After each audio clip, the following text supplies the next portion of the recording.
This is A's Cast Live, your comprehensive look at the Athletics. Leaping at the wall, it's gone! A towering drive into center field by Rooker. And 29 other MLB clubs. A judgy blast. All rise. Here comes the judge. Swung on, hit high, hit deep to right, away back into the second deck. Bobby Witt Jr. becomes the first shortstop in Major League history to have two 30-30 seasons. Shohei Ohtani starts the 50-50 club. Join us as we take you inside the baseball universe, from humidors to walk-off dingers to Hall of Fame talk. We have you covered. Spend your afternoon with us, only on A's Cast Live. Here's Chris Townsend. Good afternoon, everybody, and welcome to another edition of A's Cast Live before the Athletics take on the Texas Rangers, trying to make it 2 out of 3 today. We've got an unbelievable guest list for you. The ace of the staff, Luis Severino, is going to be here. We're also going to have Neil, it's Avent? Avent, yes. Neil Avent, who is the area scout who has brought us Nick Kurtz. He also found Mason Miller. He has found Ryan Dole. By the way, sitting next to me, and if you're only listening on A's Cast or the A's Radio Network, the great Scott Emerson is here with us. A buddy of yours, Neil Avent. You're saying that this is not only – we're going to ask him about finding these great players for the Athletics. You're saying this guy's a funny guy. Oh, Neil, yeah, Avent he's a pleasure to be around. Tremendous scout.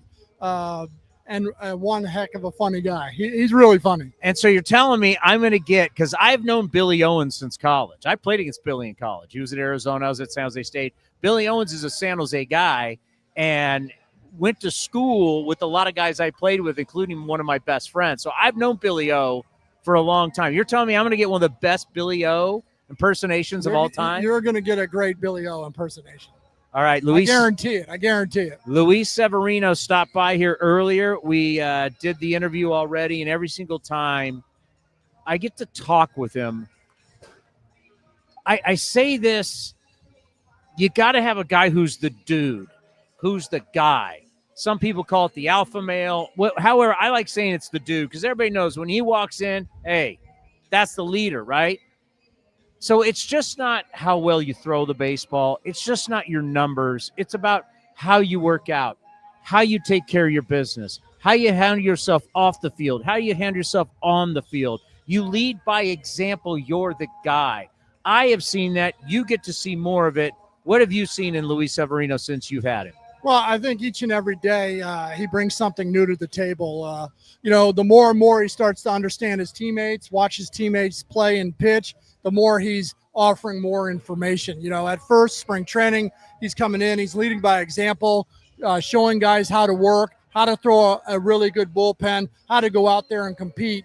And now as he's getting to understand his teammates, getting to understand the pitching staff, he's able to translate what he does to each and every pitcher, and it's great to have him on our staff. No doubt about it. And his stuff is legit. I mean, you paid him to be the guy, and there's a reason. And he has shown you. And when I talk about it, you'll hear it coming up here in the conversation where he understands. If I go out and give three runs, I'm still going to be in there for 6. I'm still going to give you 100 pitches. He doesn't wilt. He's not soft. Yeah, he hasn't been a guy that's wanted to come out of a baseball game. Even in Milwaukee the other day, if we scored a few more runs, he wanted that baseball to go out and pitch the 9th inning. Obviously, Mason Miller's the closer. We had a save situation. It's time for Miller time, right? Yeah. But if we would have knocked home a few more runs, Severino wanted to go out and try to complete the game. And, that's that bulldog mentality you want. And that's why he started that playoff game against us. Yeah, no doubt about it. You mentioned Mason Miller. What a start of the year for Mason Miller. He's got a negative FIP. Fielding independent pitching. I know people don't really care, but it's the ball is released out of the hand, and now I have no control. I always call it the Carrie Underwood, Jesus Takes the Wheel, the song.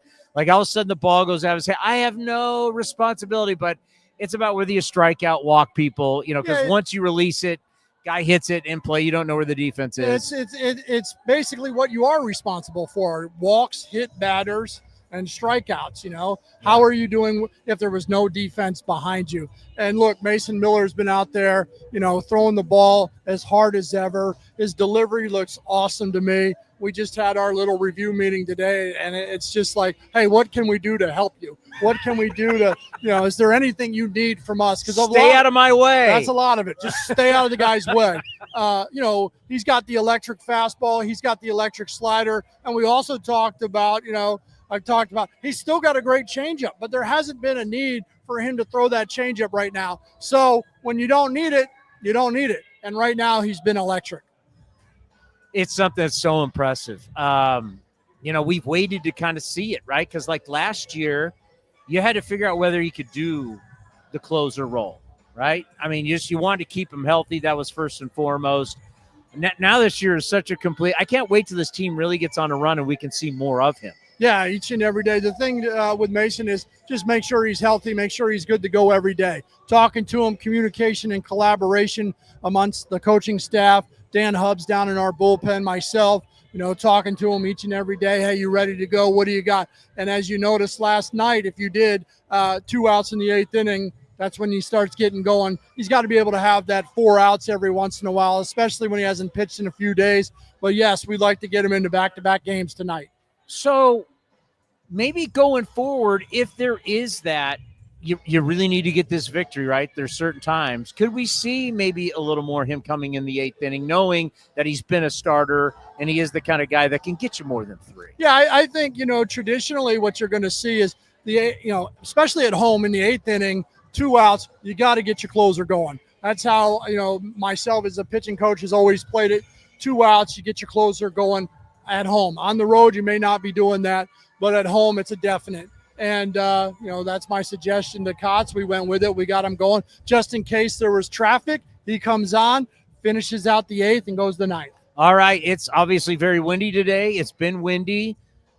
The heat has not shown up yet. We've had a lot of cold games. So far, how is the ballpark played for your pitchers? Well, obviously, everybody talks about it being a small ballpark for major league hitters. The wind does blow out once the ball gets in the air, gives it more of a chance to go out of the ballpark. But the key to the pitching is execution. You always have to execute your pitches. The other night, we left too many center cut fastballs or too many hanging breaking balls close to the middle of the plate, and those should get hit out of every major league ballpark, especially when you're facing really good hitters. So we can't use the ballpark as an excuse. We got to go out there. We got to execute the pitches when we're ahead in the count, when we're behind the count. We got to have that ability to put it in good spots and good areas, change speeds. I always talk about if hitting's time and pitching is disruption and timing, you got to have the ability to do that in the big leagues. And when our guys do it, we've pitched very well. Well, let's be honest. I've always believed this when you make excuses, that's weak because the other team's got to play there too, right? Yeah, I mean, most definitely. This field is, home field advantage just means really you get to hit in the 9th inning. Yeah, I mean, everybody's got to play. Everybody plays the same golf course in a tournament, whether you like the course or not. That's the course you're playing. Yeah, maybe different equipment and golf balls though, Towny. Some of those big boys might get those best golf balls and those really good tailor fit clubs. JP Sears. Last night we're all talking about Kurtz, rightfully so. By the way, how much fun was that? It was awesome. I got to see him play a game with Neil Avent in college and thought, man, this guy's pretty good. And because that's your neck of the woods, Wake Forest. Yeah. And to be able to see him on the big league field making his big league debut kind of reminded me of the day Matt Chapman and those guys made their debuts. So when you first saw Kurtz at Wake Forest, did you go, oh yeah? Well, he hit one over the batter's eye. Then he hit one to right field, and then he legged out a double, and then he made a couple scoops at first base. And I was there to watch a couple pitchers they told me were going to be in the first round, and I'm like, this dude's pretty good. And Avent said, yeah, he's going to be a first-rounder as well. Yeah, and there was a buzz, too. Did you guys feel it in the dugout? There was a special buzz. Yeah, I mean, anytime you bring up your first-rounder, we've done an excellent job with our first-rounders with Wilson and Kurtz. And to be a part of our lineup and be instrumental players is very huge. So it's really exciting times, in my opinion. All right, JP Sears, so much about Kurtz last night, and we've talked so much about this young core, but your job is pitching. he just continues to be that steady guy, and we don't talk about him enough. The fact that he takes the ball every 5 days, which you can rely on. Some are going to be great, some are going to be good. There's going to be times that you're not going to pitch so hot, but that's what happens when you take the ball 32 times. It's just what J.P. Sears has molded, what you guys have molded him into, and he's a big part of it also, is just that steady pitcher that every single team is looking for. Yeah, his game has really evolved. You know, he's throwing some different pitches. He's executing his pitches better. Last night, I thought he used the bottom of the zone with his fastball really well to open up the top part of the zone. You just can't be one-dimensional fastball guy. You know, everybody talks about the good riding fastballs, but the more you just ride the fastball to the top over time, I see a lot of deliveries get in trouble. They don't get extension out in front. You know, with him having that ability to throw to the bottom of the zone and get his carry fastball to the top of the zone, then a developing changeup, slider. The sweeper just keeps getting better and better. You know, it gives us a chance. He goes out there. Now, last night, 5 innings, 2 runs. Some people will say, well, he only went 5 and gave up 2 runs. There are a lot of people who thought J.P. Sears, that was one of his best games he's had as an athletic. All right, tonight, JT Ginn on the mound. I've liked him since I first met him because of the swagger. This kid's got he's got that Southern swag to him, right? And it's a sink it, it's slide it. It reminds me, his repertoire reminds me of Kendall Graveman when he showed up, right? They were kind of about the same size. I obviously went to the same school, but just the sink it, slide it, it's two seamers, it's sliders, it's cutters. For right-handers, it's coming in on you. It's breaking away. Everything's down. He can pitch up at everything. He builds that house down, and I really like that. Yeah, he moves the baseball around east and west, north and south, bulldog-type pitcher. Command is always going to be his thing. Can he throw enough strikes with the sinker to get them to swing, to get the balls in play? Can he get them off the sinker with something else? So when he moves his baseball around and he's unpredictable, he's going to be even really better. You see some of the strikeout numbers are a little bit higher, and that's because pound the strike zone. That's what we stressed in. Pound the strike zone with a contact pitch, and the more you throw strikes with the contact pitch, that's really good. It'll turn into some swing and miss. The sinker, the swing and miss is unbelievable with it. Clearly, hitters don't see it. Yeah, he uses both sides. You know what he does different than most sinker ballers is he's more of a drop and drive sinker baller. Normally you see a lot of tall and fall guys that create an angle and throw the ball downhill. He's kind of sitting in his backside, riding out his backside. So it's kind of an outlier for me that he's throwing sinkers from kind of a low slot and kind of that strong lower position. The drop and drive, made famous by the great Tom Seaver back in the day. Yeah, and with those the guys Mets. that drive that back leg. Nolan Ryan learned from him, and you go. get on that back leg, and boy, you're coming down the hill. Pick it up, drop it. To where and tall ride it out. guys, we like to tell people, like yourself, as a big left-hander, you are a fall guy. You don't want tall guys to get short. You want to fall down the mound. You weren't taught to drop and drive. Yeah, use the way your body moves. You know, if you're a tall guy and you depend on some snaps, some extension out in front, that's what I depended on, and I wasn't very good. My best pitch was my pickoff move. But when you're driving baseballs down from a tall and fall guy, then you're really good. And then Come on, you were a good player. Well, until you were a good player. Until double A, you know. Until Michael Jordan got that hit off you, then you knew it was over. Then I was done, man. And still, Mike, let's get that basketball game one-on-one going somewhere. You're in North Carolina, I hope still. I'm in North Carolina. Can we get that He's happen? probably got what are you 6'5"? Yeah, 6'5". He's 6'6", so that's a good size. Yeah, he's the GOAT, man. He's Len Bias, though. Remember my boy Len Bias. Len Bias had, if I it grew wasn't up a huge Terp fan. If it wasn't for that tragedy of overdosing, my God, Len Bias, what he could have been. But Michael Jordan, I still watch highlights of that guy every day. He's unbelievable. You try to tell people all the time. I know we're a baseball show, but listen, Michael Jordan isn't that big. When you think about what guys are in the NBA, when you cover the NBA and you got all these guys 6'8", 6'9", up to 7 feet, we got 7-footers hitting threes now. Playing at 6'6", how strong Michael Jordan was, how physical he was. He didn't seem like he was smaller than everybody else because he was so physically dominant. That's the one thing I think people talk about flying through the air, but you think about how great he was defensively because he was so strong. Once again, 6'6" in the NBA is not big. Well, no, but he had all the tools. He's strong. He's fast. He can jump. I mean, that's a lot. And he was relentless.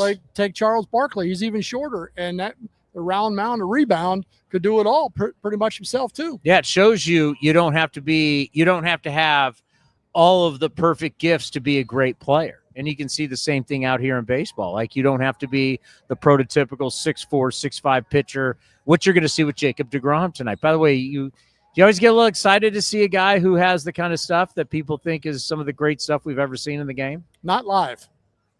Because if it's live, it's pretty dang good, and it's against us. I like to watch him on TV pitching against somebody else. But deGrom is that classic good delivery, picks it up, puts it down, moves towards his target. He's got all the pitches. He's got the arsenal. He can cut it. He can sink it. He can pitch north and south, east and west, and change it up. And that's what and with command, man, elite command. That's what makes him a really good major league pitcher. Number one thing that he said this offseason, and I don't know, Cody, where was it when I made you? deGrom said it, and I'm like, you got to cut that up. It was a spring training. So he talked about in spring training where, you know what? I'm better when I live 97, 96. In an era where we're sending all these kids to labs and everybody's going to these labs and you're trying to get unnatural velocity, when you're trying to create more velocity that's not natural. Well, I think we talked about pitching above your means. When guys pitch above their means, they just move too fast and they over-rotate and their arms slightly late. That's why some people are saying, oh, the cutter's going to be a new pitch of the generation. Well, if your trunk is opening up and you're flying off the front side, you have to throw the cutter to throw a strike because your hand can't stay behind the fastball. But when you can control the trunk down the lane, which he's trying to do at 96 to 97, he's going to get his hand out in front and he's going to maximize his carry. He's going to maximize his sink, and he's going to be able to slide the ball even better. So not throwing as hard, he feels he's a better pitcher. And that's not what you're hearing traditionally. I worry about kids because of all the surgeries. I feel lucky that I never had to have a surgery like that. It scares me the way our game, where we're forcing kids to just, everything is about max velocity. Well, it should be called useful velocity. Like, you want to throw hard within the confines of your delivery. Stay in the synchronization of your mechanics and throw hard. Keep your head still. There's not many good head whacking pitchers. Guys that head whacks all over the place. There's not too many good pitchers that can do that. And if they are, they're not sustainable long enough. Keep your head still, go down the target lane, get your hand out in front, and then throw it hard. And then we'll call that useful velocity. Yeah, I know. It's and watching deGrom tonight, I look forward to it. To me, when you see all the teams that you guys have played so far, you've played some of the best teams in baseball. You got a guy like deGrom tonight. I bring the best on. You learn from playing against the best. Yeah, sometimes you win, sometimes you learn. You're never losing if you're learning. It's a hard concept to understand because I take losses sometimes really bad. But let's learn from the losses. And how are we going to win more games from learning? Well, I appreciate the time. The doctor's visit. Dr. Ema with us. Well, thanks for having me. Who you like in the draft tonight? Anybody that you're looking at the draft in Green Bay? Green Bay would be a cool place for the draft. Yeah, I don't know. That football stuff, that's a tough game for me. But I'm just going to concentrate on us. JT Ginn tonight against Jacob deGrom. I'm fired. Then the White Sox come to town. Let's go. Let's get after it. The thing that, there's been you always have a great perspective for us because, I think a lot of people after Milwaukee were like, "God, man, 14 runs. They only gave up. Okay, let's end on it. That hurts, though. That hurts. That hurts. Only one home run you get for it. Have you guys since that day six stolen bases, 9 total, 6 in the first inning, hadn't been done since 1919. 9 stolen bases. Was there a little conversation after that with the pitchers about holding? Because I'm not putting it on the catcher. I mean, these guys were stealing at will. I mean, this is something that Mark Kotze, our skipper, myself, Marcus Jensen constantly go over with how the game has evolved and changed. And there's some team. Milwaukee's a really good pressure team. And if you're not 1, 3, or 5 or better and understanding the running game, they're going to abuse you. And that's what happened to us. So let's see if we're learning from this. And I'm hopeful that we're learning. But the conversation is told to the pitchers each and every day. It's got to, they got to suck it in, understand it, and don't get embarrassed by it. You have a great day. Enjoy this one. And I sure then will. next week on the road, right? And then we'll talk to you after that. Sounds good. All right. The great Scott Emerson right here on A's Cast Live. You're free to go. Thank you. Take care, buddy. By the way, I love the jacket. Yeah, I do like that. We need to get that. Paging Vittorio DiBartolo. Paging Vittorio DiBartolo. Yeah, we do have the draft tonight. I totally forgot about that, and I looked down. My phone's buzzing. I looked down the NFL draft in Green Bay, Wisconsin. All right, something I wanted to start out the show with today, if you're not following, I alluded to it yesterday in the post-game show, and I wanted to bring it up now. We have a buzzing going on. How are we doing here? Yeah, something's going on here, Cody. What do you got going here, Commander? It was just working. It was just working. Turn this. There we go. All right, there we go. I plugged my Apple headphones in to use, and I don't know what. So we won't use this one. And clearly that didn't work. Okay, so I saw something, and I don't know if they want me to talk about it yet, so I'm not going to talk about it. But an article that was in the Las Vegas Review-Journal. Early work underway at Athletics Las Vegas Park. Initial work on the Athletics $1.75 billion. No, I don't want a flash sale. The Athletics $1.75 billion Las Vegas ballpark site is underway. Crews, Cody, began early grading of the 9-acre stadium site this week after Clark County issued a permit for the work on Tuesday. Sandy Dean, who we saw here yesterday at the Correct, ballpark. Sandy was here yesterday. Greatest run of a president in the history of professional sports. Sandy Dean was named president. Not one issue, not one problem happened. And then he parachuted out with it was greatness. It was greatness. I tell him all the time, it was the best run of a president a team has ever had. There was not one problem ever went down while he was president. The best part was the car ride with him back from the convention center in Vegas back to the Red Rock. He and I were in the back seat. Delaire and I had to sit up front, and then you guys were up in the back seat, and we were all just talking. Seat. Me and Sandy Dean, former president of the A's. Now one of the main cogs of getting the stadium done. We're in the back seat just rapping about baseball. The grading work has started. Quote, A's Vice Chairman Sandy Dean told the Review-Journal Thursday, quote, we're ready to go once the permit was issued. Grading can occur ahead of the A's in Clark County entering into a development agreement on the project, approved last week by Clark County commissioners as part of the land use and zoning approvals. The A's will be allowed to carry out site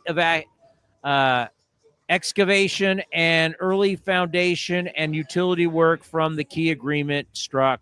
So there you go. It is underway, groundbreaking. We will have dates later on. At some point, we're going to have some really cool video of what happened down at the site. I can just tell you I saw it, and it is underway.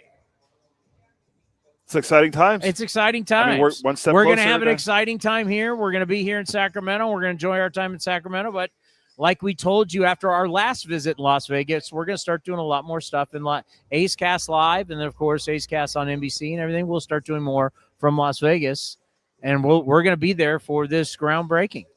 That'll be a lot of fun, and we're actually, from what you told me, just talking about traveling, I mean, we haven't really done a lot of stuff together or traveling during the season. It's either you gone somewhere, I've gone somewhere. But the idea of us doing the show from PNC Park at the end of the year is going to be a lot of fun. Yeah, somehow I got roped into by Road Trip Mike. You're not going to Boston. Are you going to I'll probably go to Boston because I got my family there. So if I'm going to make it back to Pittsburgh, that's a very poor Ken Korak impression of Ken Maka. Pittsburgh. If I'm going to go to Pittsburgh, I might as well go with the team to Boston. Well, at that point, hopefully we're talking about playoffs. I love your Jim Moore. I know Playoffs? the draft starts about at playoffs. I think the draft starts at 5. Win another game. Jim Mora was one of the best. He's a walking soundbite. So, yeah, I would go to Pittsburgh and then travel. I would go to Boston with the team and then go to Pittsburgh. And we might be, I mean, who knows where we will be at that time. I tell you what, good feelings. I think last night, if you got to watch NBC, A's Cast on NBC last night, we had Shea Langoliers right here. And I had planned on asking the question. It just came to me. It was like, wow, how did it feel? Because that kind of is the blueprint of what the future is, right? The future is now. But when you have Shea Langoliers behind the dish and you got Kurtz, Geloff is right around the corner at second base, Jacob Wilson at short, out in left field, Tyler Soderstrom. You got Bleday in center, and you've got Butler in right. Rooker's your DH. Rooker's going to be here. The future. I mean, you got to see last night what the blueprint is. Like, this is what they've been envisioning, right? There could be other guys coming long term. We talked to our guy Henry Bolte. I was on the phone with him yesterday on a Midland, Denzel Clark or whoever. But for the most part, what you saw last night, and Shea Langoliers was like, yeah, it's kind of exciting because if I know it, they know it. Yeah, absolutely. And when we come back from break, we'll play the Nick Kurtz first hit and the family reaction because I have it. That was great. But let's pause 10 seconds for station identification right here on A's Cast.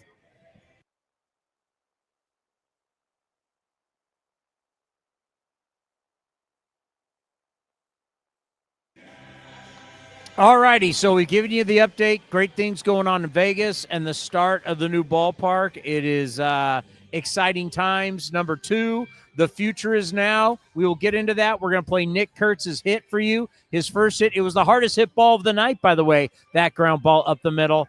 And then number 3, can't be all pom-poms all the time. Saw something today. We asked the GM about it yesterday. Saw something today, and there's something I have to be honest about. I do have to be honest about. That's all coming up next right here on A's Cast Live.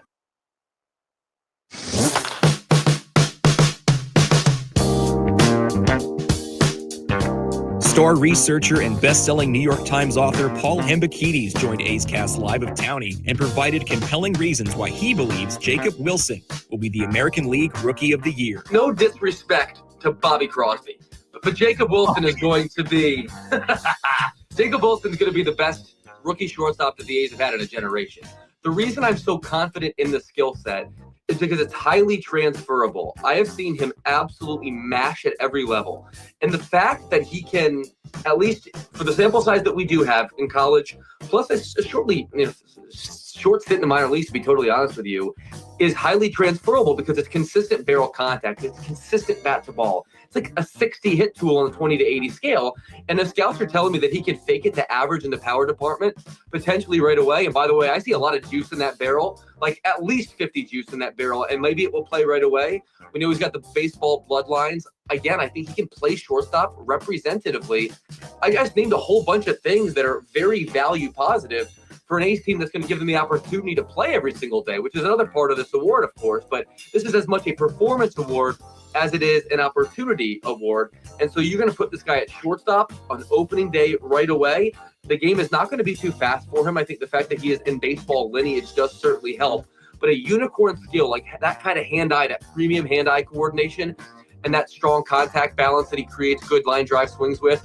I'm a big fan of this kid's swing, and I think by the end of the season, we are talking about a player who might well win the Rookie of the Year. You can watch the full interview at youtube.com/athletics or listen at athletics.com/A'sCast.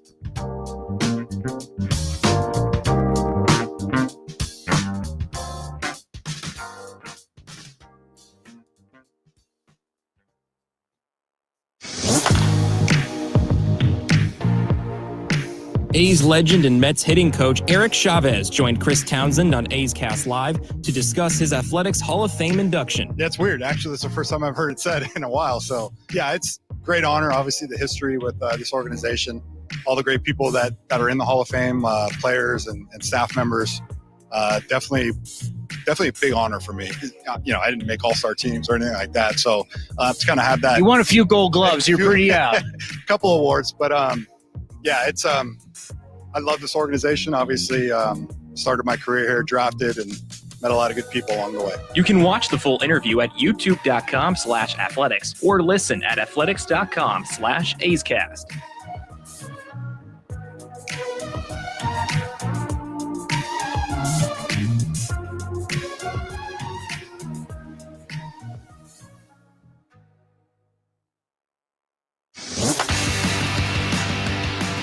Streaming from West Sacramento, A's Cast Live continues with Chris Townsend. Going to have a little fun tonight with JT Ginn and Jacob DeGrom on the mound. Just two Mets guys throwing in West Go ahead, Sacramento. fanboy. Go ahead. You're such a DeGrom fanboy. Go ahead. You know, the last time DeGrom got a win was like 2 years ago against the A's. That's how long it's since DeGrom last won a game, which is pretty crazy because he's been out with Tommy John and only pitched a few games last year. So, and he's 0-1 this year, I believe. But Ooh, the old expected ERA. I'm just on Baseball Savant right now. for DeGrom, No, for JT Ginn. I'm worried about my pitcher, not DeGrom. well, he's what, a 3? I'm not a fanboy for Jacob DeGrom. He's You know what I know? I sent you the gambling thing today, and you know what they say about DeGrom on the road? Take the over. Take the over. Is it Ginn's ERA is 360, right? Not as expected. His actual ERA is 360. Hold on. Yeah, it's 360. I got to go to my A's page here. JT Ginn 1-1 with a 3.60. His expected ERA is 3.02. Great. I love how we use the expected when we want to make it sound better. Like I was always saying, like, well, his expected batting average and their expected win-loss record. Well, I really don't care. I really care what it actually is. But for JT Ginn, we'll sell it.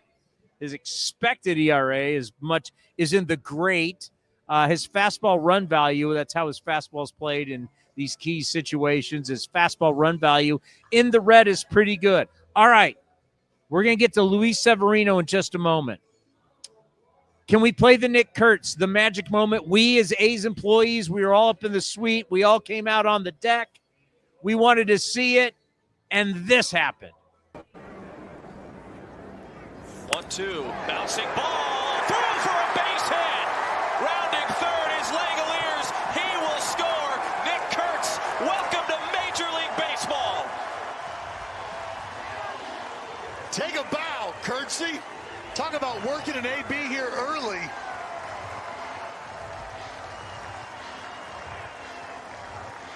I mean, just such a mature at-bat. Your first big league at-bat, you fall down 0-2 quickly. And from there, you use that discipline that you were talking about, Chris. You spit on a ball nowhere close. You say, you got to throw me a strike. And if you do, I'm going to be ready. That fastball is starting to work its way back over the inside part for a strike. Kurtz able to open up and get to it. That's how strong this fella is. To be able to fight a pitch off on the ground, back up the middle. They see it through. He's waving him around. How good is that? Family, girlfriend's family. Our good friend Jack Wilson was in the background. I know people listening on A's Cast on the A's Radio Network can't see that, but Jack Wilson, father of Jacob Wilson, new friend of a program. We had Jack on recently. He was sitting there with the Kurtz family. Well, they can reminisce about how their sons had hits in their first major league game. Well, the good thing is that he didn't get hurt like Jacob. We all got a little concerned on that pop up on the infield. But it's just it's just special. Our game, you don't get that in football. You don't get that in the NBA. You don't get that in hockey. Like a guy doesn't go out on his first shift in hockey and you look at the parents, they're like, you just don't have that. Our sport is the one team sport that truly has that. When a guy plays his first game and you have if your grandparents can be there and they're still alive and, everybody's been a part of your journey. It's just so special. And it's always a lot of fun. And I know I was hooting and hollering because I know that this guy could be an all-time great. And I know people go, here goes Townsend again. Just telling you, 10 years from now, and he's won an MVP and been in all-star games, allow me to tell you I told you so. That's the kind of talent this guy has. I believe the kids say that's you will owe everyone a receipt. Oh, I got receipts. Me and Deion Sanders got receipts. So that was great. That was a lot of fun to watch, and super happy for him because he's a really good kid. And Neil Avent is the scout who, I guess that's his region. Yeah. And he's a North Carolina guy. He's a Wake Forest guy, just like Nick Kurtz. And we'll have him on the show a little bit later. Like, did he know, like, first time he saw him, did he know, like, oh, yeah, this guy's the real deal? Did you know this guy was going to be a big leaguer? 6'5", 240. It's a big man. That's what I'm saying. There's not really, I don't get the Jim Thome comp. Jim Thome was just a slugger. I don't see this guy as just a slugger. I told you, if you can hit 276 and hit 612 home runs, it's a pretty good career. He reminds me of Sean Casey with power. Sean Casey was about 6'4". Yeah. 6'4". He was a big dude. But yeah, that was a lot of fun. And just the whole night, it was really probably the first big moment of baseball in Sacramento. Like, everybody was here, everybody was fired up. The baseball world was watching. I saw a lot of people excited when Jacob Wilson walked too, though. There was only one really person that was excited that Jacob Wilson walked, and we looked over, and that was the general manager was pumping his arms like this, kind of as a joke, because everybody knows he's like, he hasn't walked yet because all we care about is walks. 88 plate appearances, didn't walk. I don't care about walks. I care about hitting. Jacob Wilson hits, and if that's the only walk he gets for the rest of the year, that's all I care about.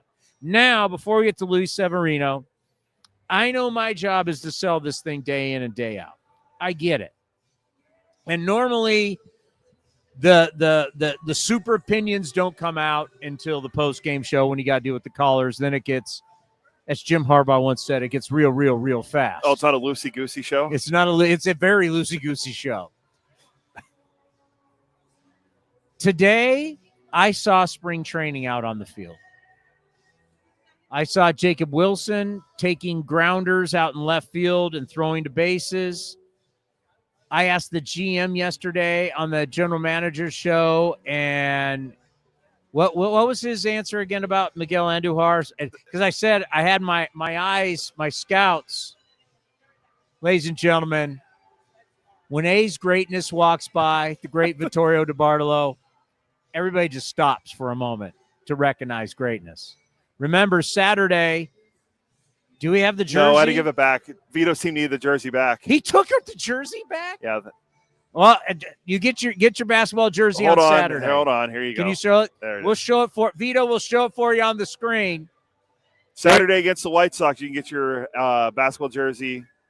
Here Jacob Wilson's wearing the jersey right here. Athletics.com/promotions or athletics.com/tickets if you don't have tickets to come on Saturday. And for everybody who's just listening, it's sweet. It's got 916 on it. The basketball jersey was a huge hit in Philly with the Phillies fans and the Sixers, so it's going to be a big deal. We're going to love it. All right, I got to get back to this.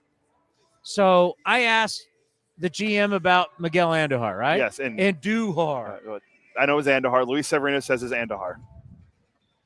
And he was a little elusive about it. Well, guess what I saw today? So I asked him about, hey, in Milwaukee, he was taking ground balls, and he was like, I can't. He didn't want to. He pretty much, if he didn't say it to you, he said it on the Zoom call. They haven't approached him about playing third. They haven't approached him about playing third. Well, guess what he was doing today? So I saw it with my own eyes. He had a infielder's glove that wasn't a first baseman's glove. Okay? There's a difference between a first baseman's glove and a third baseman's glove. Yes. He had a glove that would be for a third baseman, working with Eric Martins, and then took ground balls at third with Eric Martins, and then went over to first base and took balls at first base with Nick Kurtz. So the reality, and I can tell you, because I have it written down here in my notes, Andujar played 4 games at third in 2021. Oh, you're doing it. Okay, so you already did it. Good. 6 games in 2020, 4 games in 2019, and then he played in 136 games in 2018 at third. He has played third base, and he was playing third. My whole point is, why would we be doing this now in game? We played 25 games. No, I think this is game 25, isn't Is it? today? I don't have my scoreboard. Yeah, we're 11 and 13. So yeah, tonight will be game 25. Tonight's game 25. Yes. So why did we not do this in spring training? Why? I will tell you, I said this to an A's coach. That A's coach will remain nameless. I said, in my time in the NFL, if you had a player that you felt would be playing multiple positions in the season at any time, you would work on that in training camp because that's what training camp's for. Raiders were in Napa. I would go up to training camp. Any type of thing you might be experimenting in, you would do it in training camp. You would give that guy opportunities. You may do it in the preseason games. You leave no stone unturned. I know that from the NFL. Why did we not have Tyler Soderstrom play some left field in spring training? Why did we not have Andujar? And I hear you when they say, well, we didn't know this would happen. Like, we knew this was going to happen. Come on. You had to prepare for it because you knew Kurtz was going to be. I and David's always been honest with us every time. He's honest. I believe him. I do believe that he did not think that he would be up here so soon. Then that's a miss. Yes. Unfortunately, it's a miscalculation. Yeah. It's just like you already have. I checked it today. Our defense is minus 31. That's the worst defensive run save. We're technically the worst in baseball in defensive run save. The next closest team, there's a couple teams at minus 15. We're at minus 31. So here we are going into game 25, and we're switching our defense, and we're doing defensive drills like it's spring training. I'm just saying, I know I'm always root for the home team, but I have to be honest at times. This I don't love how we've gone about it. Well, you sold the hope with Nick Kurtz, and then you give the worry. I sell hope and worry. That's what I do, and I worry because all of a sudden I'm looking around going, why did we do it? You had all this time in Arizona. Why not? I'm not saying play Soderstrom full time. I mean, you had him catching. I'm like, you could have thrown Soderstrom out for a game, 2 games, 5 games. You could have just put Andujar, and you could have had Soderstrom play 4 innings at first and then go out and play 5 innings at left. That means you can do anything you want in spring training. And you did none of that. And now here we are in game 24. Or yesterday was game 24. Today's game 25. To games 8-25, you're now rolling dice with your defense, which already hasn't been good. And for people who might not understand how defensive run saved works, from how I learned it years ago, every 10 positive or negative. So if you have a positive 10 defensive run save, that's 1 win per you're adding to your team with defense. Every minus 10, you're costing your team a win. So essentially, the A's defense has cost them 3 wins already this year with how bad their defensive. You've only played 24 games. That's not good. Yeah, no, because you had those 3 wins. So you got a lot of errors. You got a bad defensive run saves, and then I know I hear you. Whenever I hear people go outs above average and defensive run save, but we're the worst in outs above average, defensive run save, whatever defensive metric floats your boat. And we had the second most errors behind only the Red Sox. Has that changed? I know we have 22, and the Red Sox had 27 entering today. Clearly, your Padre thing with the strikeouts changed on us yesterday. Well, they've won. The Padres have 1 less strikeout than we do now. Okay, but yeah, the Red Sox played earlier, but did they play earlier? It doesn't matter. Going into today, they had, I think, 5 more errors than the A's did. Luis Severino has been as advertised. Did you know? And I don't know why I was looking at WAR. B WAR, not F WAR. Here we go again. Baseball Reference WAR. That B WAR, Luis Severino is one of the best in baseball.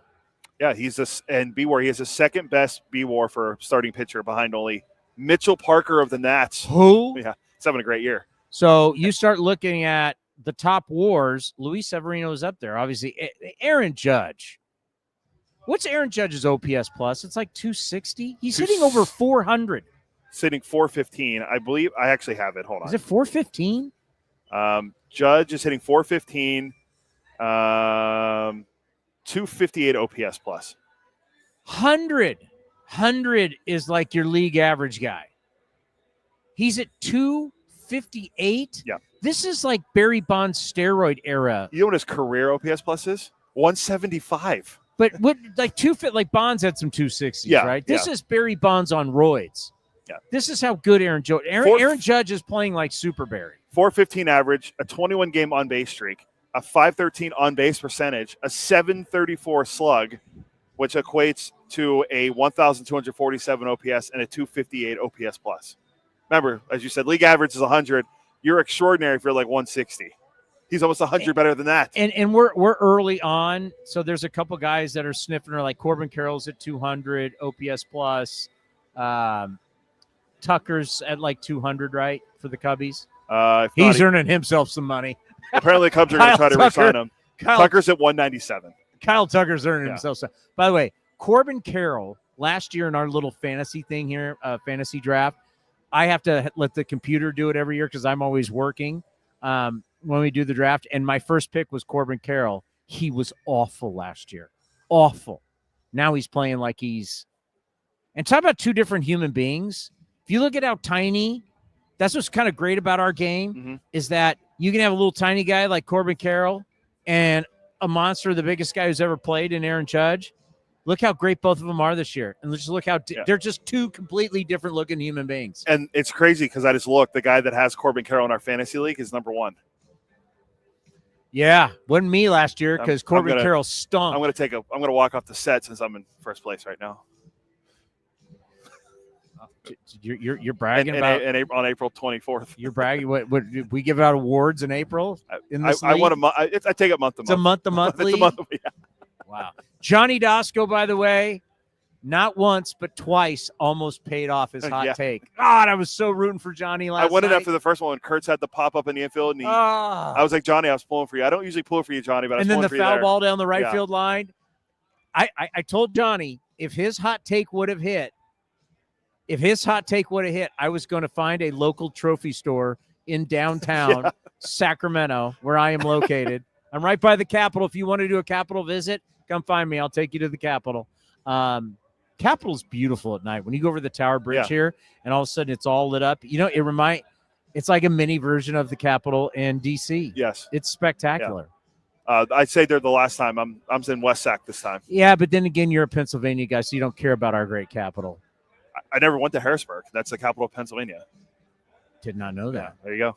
I remember. The more you know. I remember when my kids were, I can't remember what grade, and we had the little map that we could put plates on so they could learn their capitals. Oh, and I remember going. I remember I did have all 50, and now I've. That used to be really good. Like Austin is Texas. Yeah.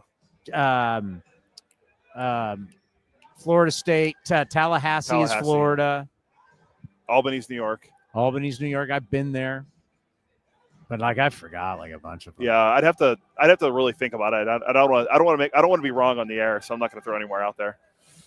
I knew all 50. Carson City's Nevada. Carson City, just because my best friend, the great Dean Matson, he's from Carson City. Stephen Thompson.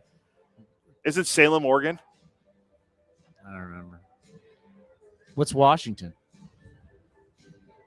Not Olympia. Salem is Oregon. Capital of. All right, we'll get back to this. More importantly, but yes, I've been to Carson City a lot. The great Carson. Olympia, I was right. Yes. All right, Luis Severino.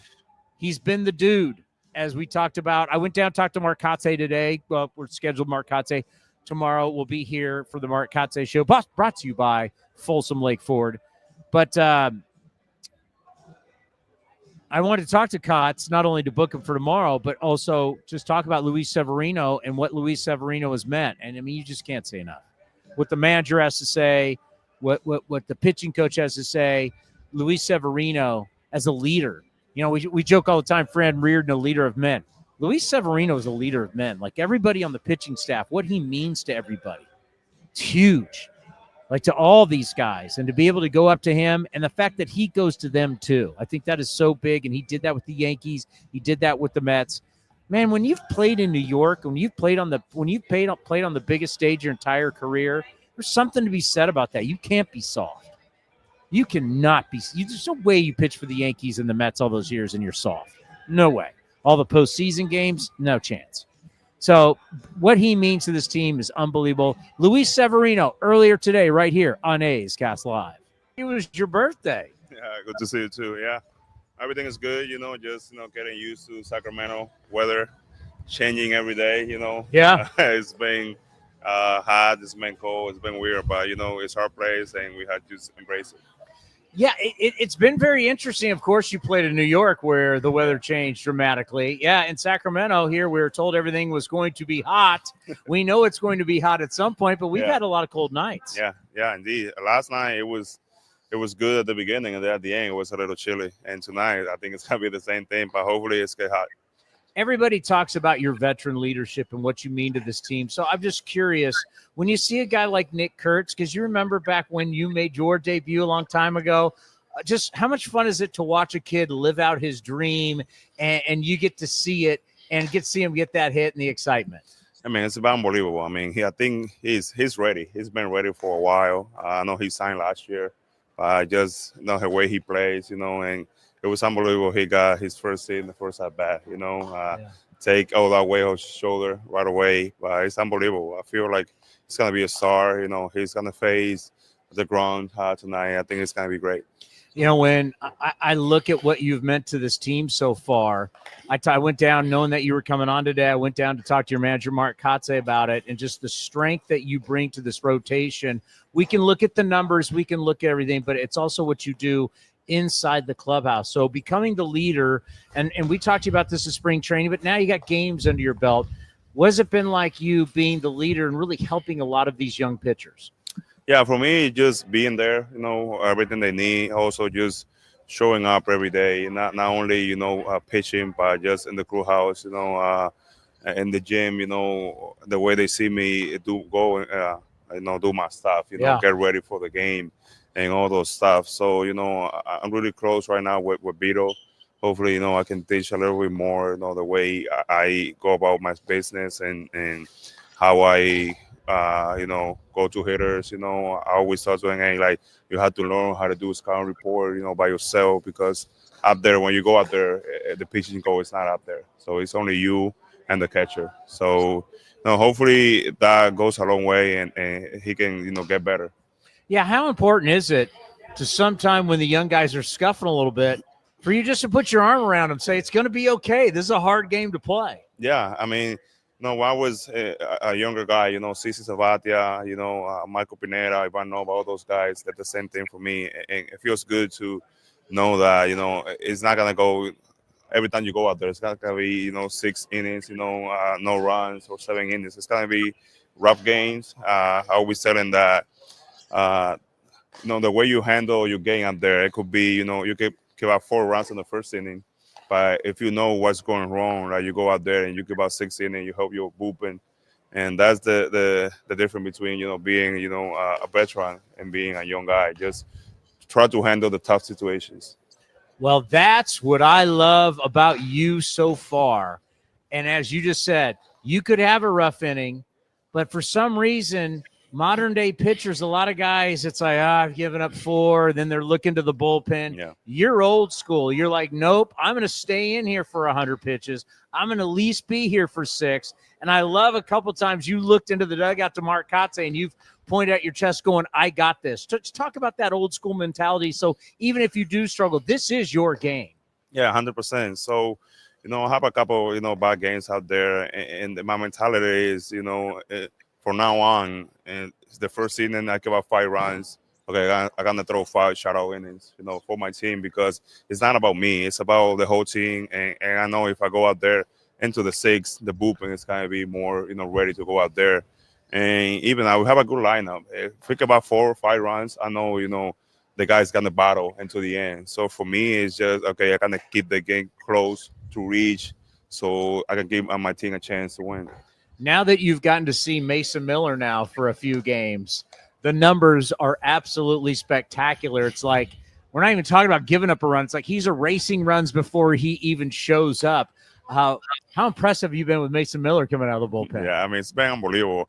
Last night we were talking about his walkout song, and one of the guys told me, hey, he needs a better walkout song to the hitters be scary. I said, no, I think it's good. He doesn't need anything else. I mean, it's unbelievable the way he does it. He just, it's like, I'm here, I'm going to strike you out, or you're going to hit me, or something's going to happen. But I'm going to throw a strike. He's not, playing around. He's going just attack everyone. Yeah, the good old number 1, the fastball. And that's something that when we look at the numbers, something that's played really well for you this year. Talk about how much confidence you have in that big fastball. Yeah, for me, I always been a big fastball guy. So, some days it's better than the other days. So some days I go sinker heavy, other day I go forcing heavy.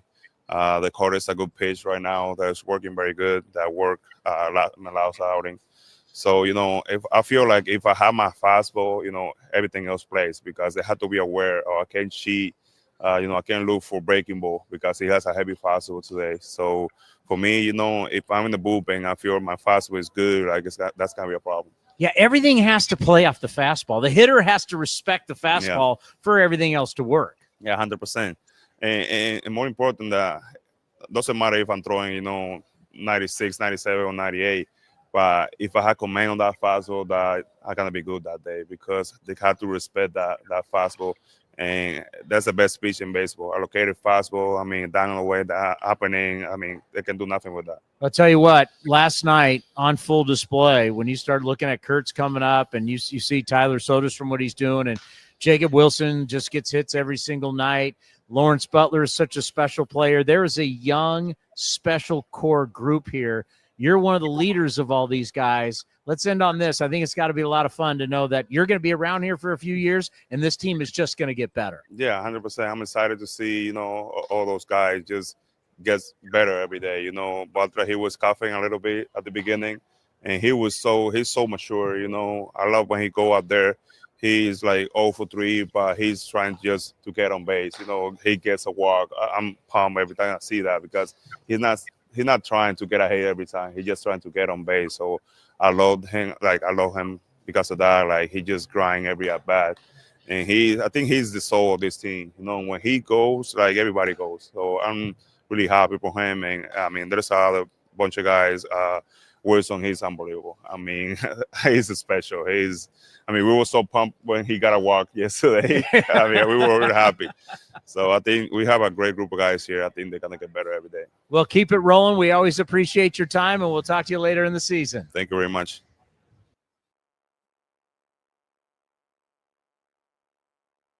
Man, everybody pumped up about the walk. One walk. Jacob Wilson gets one walk, and well, he won 88 plate appearances without one. Do you realize, I can say this. So I texted David Force, our general manager, because we saw it. So our suite, can you see it from the – you can't really see it. It's above the Athletics flashing banner. And so we could see David up there, and he was pumping his fist because of a walk. And I text him, there's your walk. And he goes, 99 more. I should have texted back, no chance. I don't want this kid walking. I want him swinging the bat. As long as he keeps hitting 337, I don't care if he walks. I want batting titles. That's what I want. What do we got? We're going to have Neil Avent, who got see Neil. Ladies and gentlemen, I'm hearing just not an incredible scout. I'm hearing incredible personality. He has no idea how much he has been built up as his impersonations may be the best in the league. I've been waiting. He doesn't know how well I've known Billy. I've known Billy Owen since college. I cannot wait. This might be the best interview of the year right here on A's Cast Live.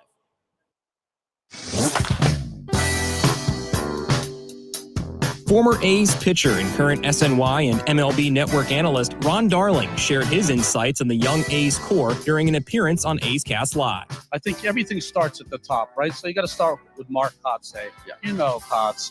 He is a pro through and through, a great guy through and through, and he's been put in this spot for a reason, to make sure that these young players thrive and get better. Between Wilson and Soderstrom, Langoliers, I'm a huge fan of. I didn't know he ran like he runs. He really can run for a catcher. So you have all of this young talent, young core of everyday players, because pitching, you can go out and get a Severino. Yeah. You can go get some pitching. But core young players that you have control of are promised land for any organization. This team's going to get much better really quickly. They have all the pieces that this could be the time in the middle 2000s or late 80s, early 90s where they can return to form. You can watch the full interview at youtube.com/athletics or listen at athletics.com/A'sCast.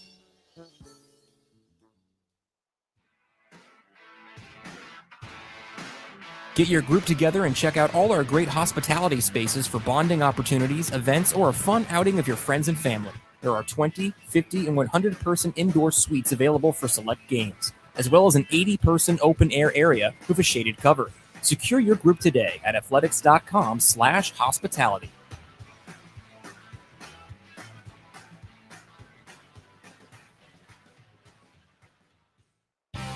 The A's YouTube page is your go-to destination for A's video content. Get access to great highlights, exclusive behind-the-scenes content, classic games, A's Cast Live, and more. Visit youtube.com/athletics.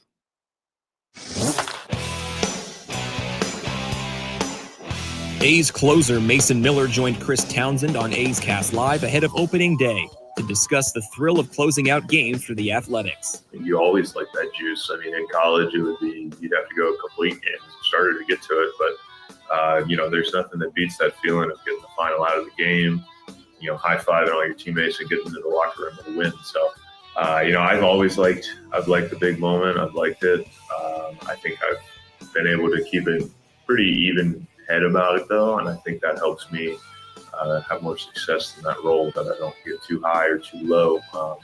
I just know that if I get 3 outs, I got the job done. It doesn't have to be pretty. I don't have to be perfect, but it's you either got it done or you didn't, and I think there's something liberating in that. You can watch the full interview at youtube.com/athletics or listen at athletics.com/A'sCast.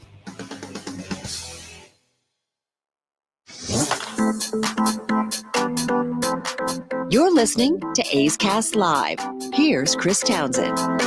Neil Avent joins us here. He's a scout for the Athletics. I'm assuming your area is North Carolina-ish. North Carolina, South Carolina. What a good.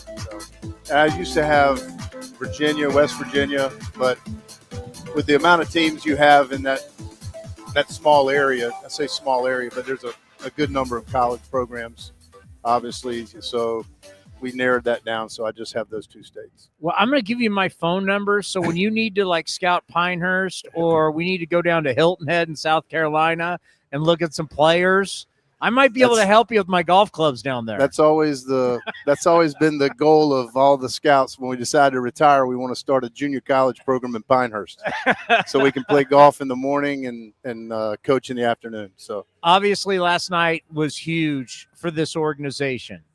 I don't want to put the cart before the horse, but the reality is we look up here on the wall and we see Reggie Jackson, and people remember Reggie Jackson came out of Arizona State.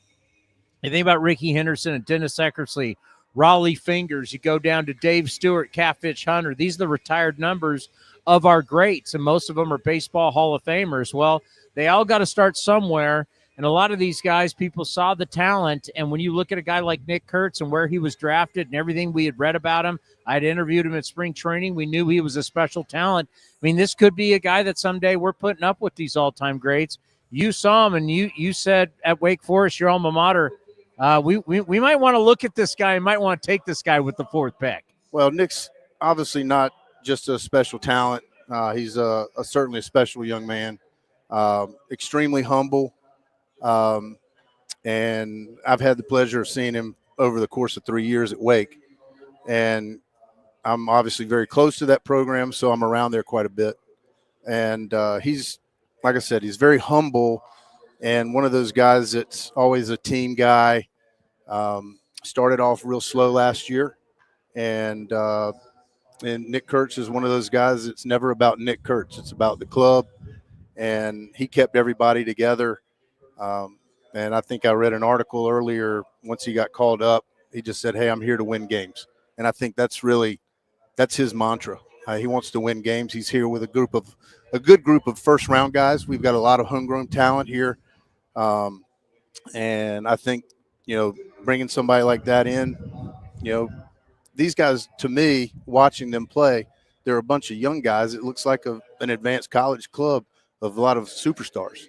So I think that's going to help us down the road. I'm glad you talked about all the young guys. We'll get back to Kurtz in a minute, because last night after the win here, we had Shea Langoliers, and I asked him the question about, when you're looking out, you see the core in the future, because you're looking out and Tyler Soderstrom has moved into left field. You got Kurtz at first. You got Langoliers behind the dish. Geloff's going to be out there. He's a second-round pick out of Virginia. He'll be at second base. Jacob Wilson, first-rounder at short. You got Blade, who was not drafted by the A's, but I kind of looked at it, trading him for A.J. Puck. It was first-rounder for first-rounder, so I kind of always feels like he's our guy right in center. And then, of course, Lawrence Butler was drafted and who came through the system. Like last night when you were here at the game, for all of you scouts, you had to go, this is our work. Yeah. Right. This is what you guys have been putting together. That makes you feel good as a group. I mean, Eric Kubota's certainly done a fantastic job. And of course, with the front office, David and Finey, those guys, the work they put in to organize and put together this group is fantastic. And certainly very pleased. I know David's very pleased to look out there on the field and see the kind of reward for that work that we've done. So, and all that credit goes to those guys. As an area scout, it's our job to be the so-called expert in your area. But when you sign guys like Jacob Wilson or Kurtz or Geloff, Soderstrom, those guys, that's the collective work of a lot of people. And the credit goes to everyone, not just the area guys. But everybody needs to understand, when you're talking number one, when you're talking about the first round pick and you're talking about a pick as high as number 4, obviously everybody wasn't thrilled to be drafting at 4, but then you realize the guy that's there for you is the guy that you would want, even if you were taking 1. He's that special of a player. But when you first see him, and you've got to let everybody know, this is a guy worthy of that. So explain kind of that process. It's one thing to say, I really like a guy, and it's another thing to say, oh, I like this guy so much, you're taking him 4th overall. Right. Well, I think you've probably heard this story. I mean, I think going into the year in 24, Nick was number 1 on our list. He got started off a little slow, and probably that helped us in some way, because had he really been on fire for some length of time over the course of the whole spring, he may not have gotten to us at 4. But I think the thing is, when you're trying to find that guy that fits into that spot, you're not only looking for talent, you're looking at a lot of the intangible pieces. And Nick certainly has that. And like I said, it's a lot of it's makeup. I mean, we meet with kids during the winter and talk to players all the time. And kids will ask, what's the difference between the big leaguer and the minor leaguer? And for me, it always boils down to makeup.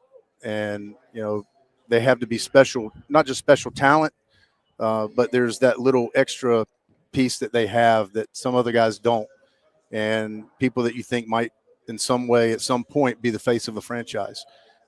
So with this group of kids that we have now, and they're so young, we've got a lot of guys that are going to bring that to the table. And a lot of it's makeup. Now let's bring on the other name that I did mention, because I've been saving this because it's very unique.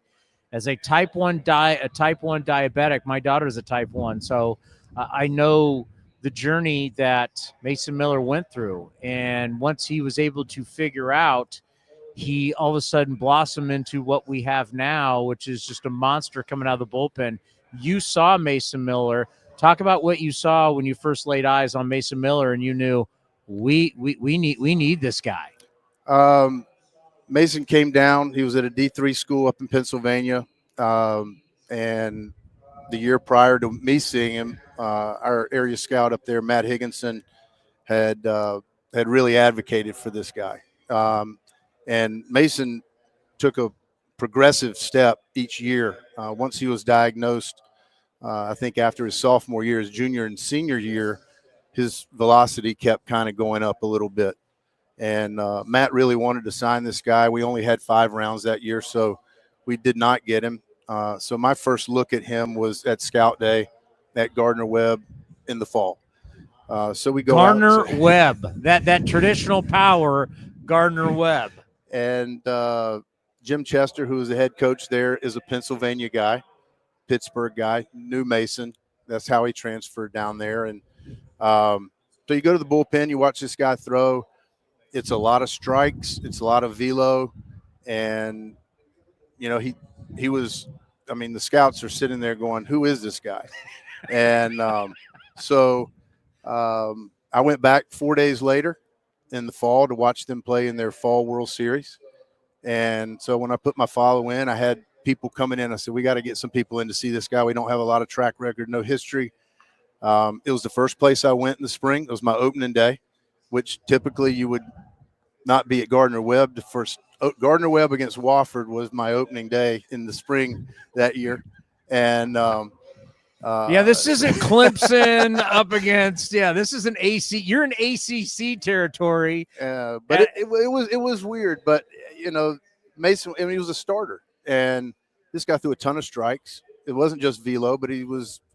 I put in a report. I said, this guy lives rent free in the bottom section of the zone. This guy's unbelievable. He throws a lot of strikes and has a breaking ball. And I never thought he'd throw as hard as he does now. I don't think anybody would have thought that. But again, another kid who's extremely humble. I know you guys have talked to him quite a bit. So he's a great kid.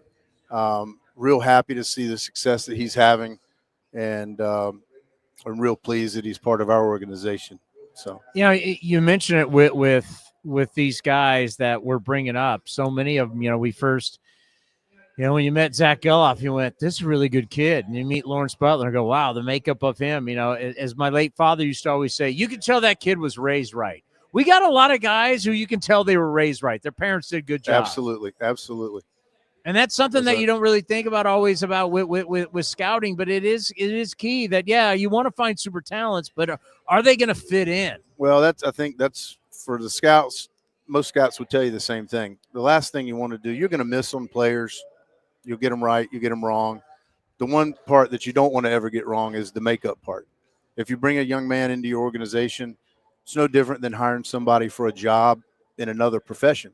You just want the right person. And so if you get the right people and you get enough of the right people, you can typically accomplish a lot of good things. So I think that's kind of what we're looking at now. I think that window is coming. And like I said before, I think with a group of kids that we have out there now, we've got a bright future. How long have you worked for the A's? This is my 20th year. We talk about all the time. Yesterday was Darren Bush was on the program. Also we have David Force has been here since out of Harvard. All of us have kind of been around here a long time. It's like a special family. So talk about what working inside the athletics organization means to you. A great group of people, number one, a very close-knit group, a very loyal group, and they'll do anything for you. We've had you have very little turnover because the people here are happy, and we work hard. We take everything to heart. We take everything very seriously. We want to accomplish things. We're trying to be the work in the back, and try to get the right people into this organization we think can help us win. And that really starts at the top with David. And he's done a fantastic job, and I've worked for Eric Kubota for all 20 years. Yeah. Eric's super. He's very much in our corner, and has done a fantastic job of managing that group. And I couldn't be happier. I wouldn't want to work anywhere else. And I'm very pleased to be part of the organization. Yeah, the amount of big leaguers that Eric Kubota has drafted is really impressive. Definitely doesn't get enough recognition for what he's been able to do. He's done it a long time, and he's got a great track record. And we've got, like I said, we've got great people in that organization. Player development people, people that played with us that go out on the road. Hattie, Hatterberg goes out. Those people go and watch. And that helps, getting some guys that have played in the big leagues that can watch guys and kind of identify what we've seen, and it helps to get it through a different lens. They've seen it at the highest level, and it's like I said, it's just it's a group effort. It really is, and I couldn't be any happier. All right, so we have a lot of young baseball players who listen and watch this show. And I'll end up meeting them, and we'll talk baseball. We'll talk about their careers. So as a scout, for guys who want to be seen, and it's one thing, I think about my area. I played at San Jose State. So you think about if you're at Cal, Stanford, San Jose State, Santa Clara, they're going to see you. Right. For some guy, like a Mason Miller, here was a guy that wasn't Division I. He wasn't a guy that everybody knew. He wasn't a household name. I wasn't picking up Baseball America and seeing Mason Miller's name. So for some guys like a Mason Miller, how do they get seen? What's something that they could do a little bit extra to make sure someone like you gets your eyes on them? Well, I think in today's age, certainly with social media, there aren't a lot of secrets out there. If a pitcher happens to throw hard or something, a position guy is hitting home runs or is putting some standout type numbers, it's going to be all over the place. And so, 30, 40 years ago when scouts used to talk about this, there were so many secrets. There were hideout guys, and you just don't see as much of that anymore. I think that, social media has made it so that it brings us to those players. Do you use social media? No, I think what happens is because of the internet, you can follow guys statistically. Once the internet came out and people's names got to get thrown out there, you would hear stuff, and word of mouth would travel pretty quickly. And and a lot of it too is the coaches. Developing relationships as a scout. I've coached for 15 years before I started scouting. So in my area, particularly, I have good relationships with a ton of coaches. And so if there's a guy that stands out for them, whether it be in the fall before the spring ever starts, they'll say, hey, you might need to see this guy, lay eyes on this guy. I think he's a good player. And so you end up finding those. And of course we have scout days. We go and travel D1, D2, D3, junior colleges. We're all over the place in the fall, which is the time that you try to set your pecking order for what you do in the spring. Kind of like I said, in that fall with Mason, I knew going into Christmas where I was going to start my season because that was the guy I wanted to see first. Garner Webb. Yeah, absolutely. Not Clemson. Absolutely. I was going to be in Boiling, South Carolina. I was going to be in Boiling Springs. No Not doubt about it. Not the Tar Heels, North Carolina. You're going to Garner Webb. Yeah, that was quite it wasn't warm, and he pitched real well. So, well, I got to ask you, because something that we've kind of been researching about how fast guys are getting to the big leagues. And you think about the technology. I talk to people all the time about how the money that is, especially the big conferences, you look at the SEC, you look at the ACC, you look at the Big Ten, the football money is so huge. And even the basketball money, it filters down, right? Yes. And now college baseball has more money and resources than it's ever had before, and the data that they've ever had before.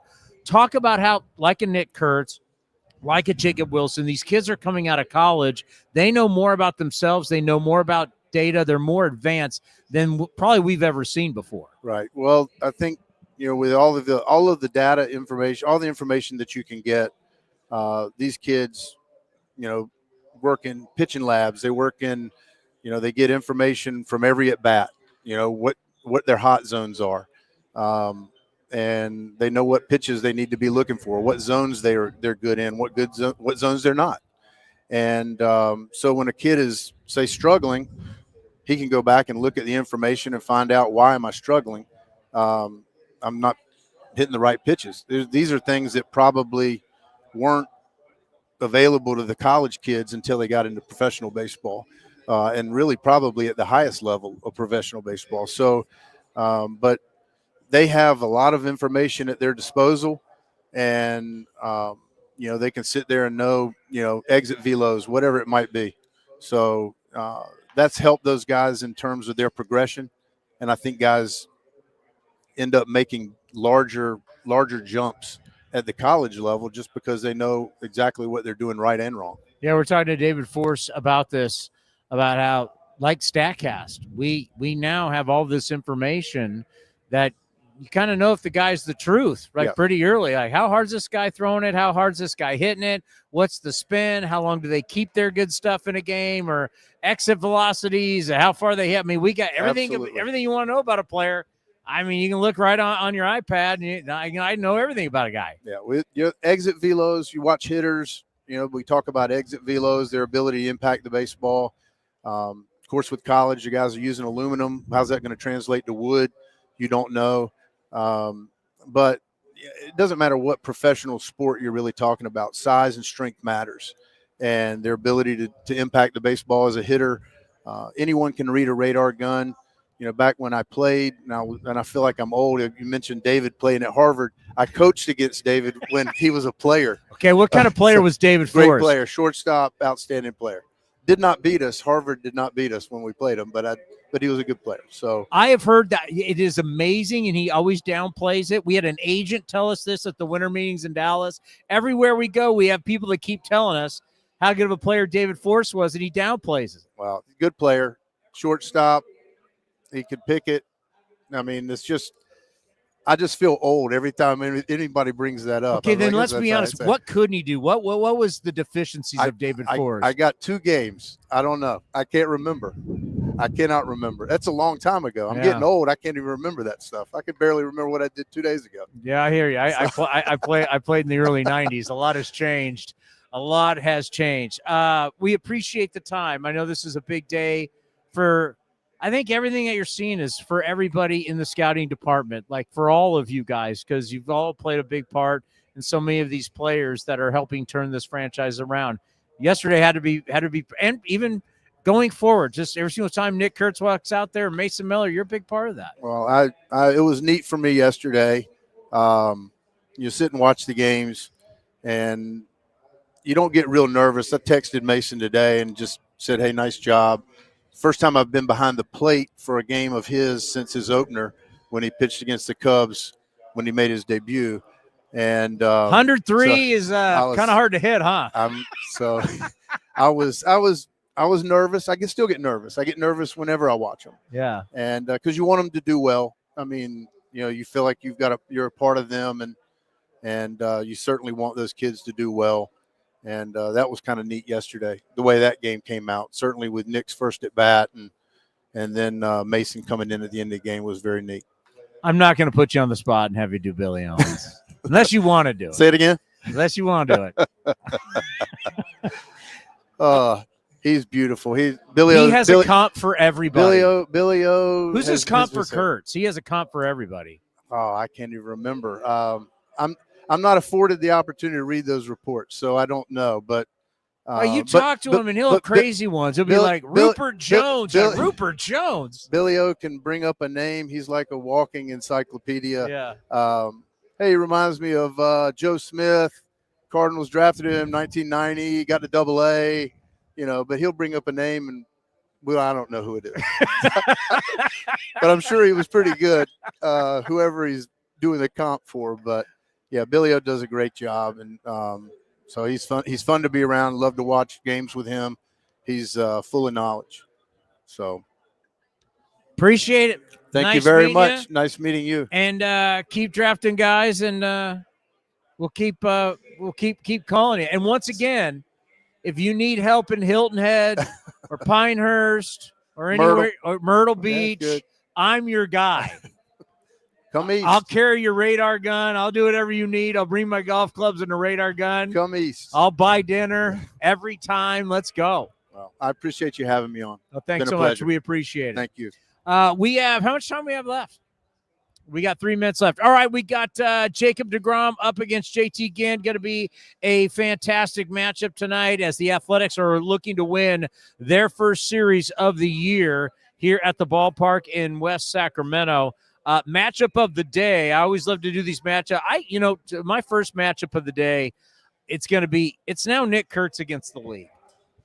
And when you think about when you have a young player who's going to go out, he's going to start to play, they will start to get a book on him. They will start to get video on him. They will start to game plan against him. And we are going to see that. So get ready. It's Nick Kurtz versus the league. And it really started last night, and it'll really start in this series. And people are going to want to see how Jacob deGrom pitches him. People are going to want to see. And, over the next couple of weeks, we'll see, because at some point, like we saw on this last road trip, you just got to see where teams are pitching, guys. We saw a lot of fastballs up against A's hitters. We saw a lot of fastballs in. By the way, our TV went out. I know, somehow with the iPad.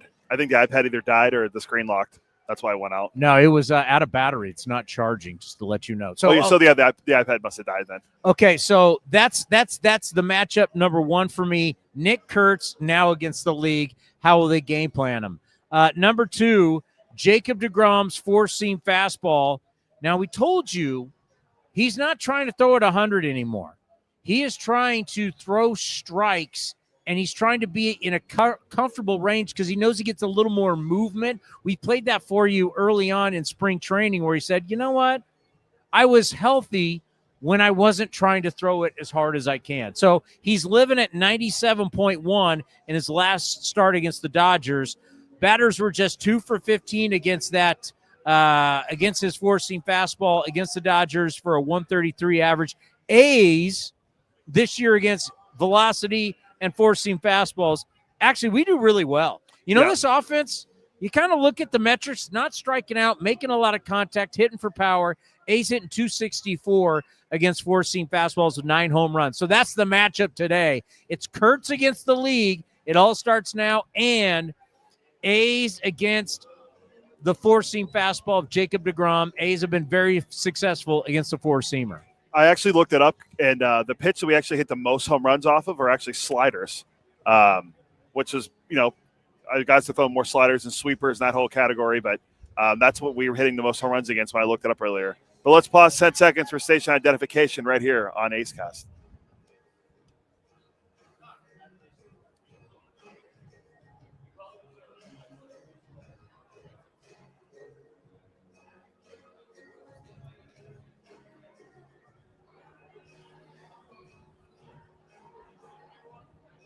If Nate thinks we're going to let that slide where he hit the wrong, he tells us to go to play the ID and then he messes up. That's on you. You got to own it, Nate. Everybody blames me when I go to break too early. All I got to hear is the complaints all the time. Not on us. Not on us, 650. Blame Nate. All right. It's chilly tonight. Yep. Everybody bring a coat. It's windy. It's chilly. It's 10 seconds. Going to be a good night for a pitcher. Yeah, for sure. I mean, I don't know, maybe wind's blown out, but when it's cold, it's hard to hit. All right, coming up next, Ken Korak and Johnny Dasco get you ready for A's baseball. I'll be back with Steve Sachs for A's Cast on NBC Sports California. Thank you for listening and watching to A's Cast Live. We'll be back tomorrow at 4:30. Here's the pitch, and it's a hit. Folsom Lake Ford has stepped up again, winning the Triple Crown Award, Ford Motor Company's highest honor, now 7 years in a row. Folsom Lake Ford is a top sales leader in the U.S., along with being top in customer satisfaction in sales, service, and finance. Now that's a home run. Don't miss the huge savings on your favorite models at your truck headquarters. Folsom Lake Ford in the Folsom Auto Mall. This has been a presentation of The Athletics.